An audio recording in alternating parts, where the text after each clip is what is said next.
నగరపాలక సంస్థ health officer doctor Chaitanya, veterinary doctor Madan Mohan స్థానిక 12వ డివిజన్ చందారెడ్డిపాలెం రాజుపాలెం దగ్గర ఎటువంటి అనుమతులు లేకుండా సుమారు 5 లక్షల రూపాయలు విలువ చేసి 4 టన్నుల బీఫ్ మాంసం తరలించేందుకు సిద్ధంగా ఉన్న కంటైనర్ను పోలీస్ వారి సహకారంతో సీజ్ చేశారు.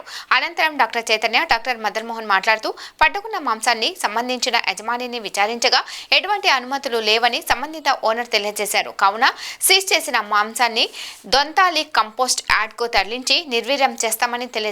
ఈ కార్యక్రమంలో నగరపాలక సంస్థ health officer doctor Chaitanya, veterinary doctor Madan Mohan, sanitary supervisor Narasimha Rao, police వారి సిబ్బంది పాల్గొన్నారు.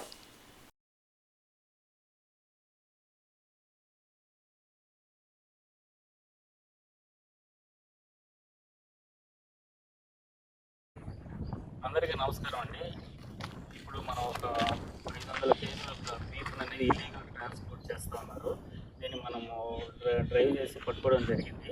మన నెల్లూరు మున్సిపల్ కార్పొరేషన్ అయితే ఎక్కడైతేనే కానీ బీఫ్ అనేది ట్రాన్స్పోర్ట్ చేయడం కానీ వేరే రాష్ట్రాలకు పంపించడం కానీ కూడా ఇల్లీగల్.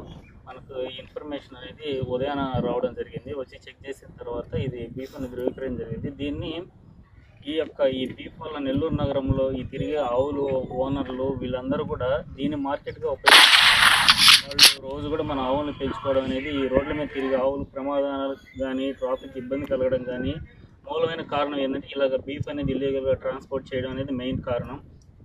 కాబట్టి మనం అయితే ఎక్కడైతే స్టార్ట్ జరుగుతుందో దీన్ని మనం క్లోజ్ చేస్తే ఈ ట్రాన్స్పోర్టేషన్ అయితేనేమి ఈ ట్రాఫిక్ ఇబ్బంది పెట్టే ఆవులను అయితేనేమి ఓనర్లు కూడా అలర్ట్ అవ్వడం జరుగుతుంది.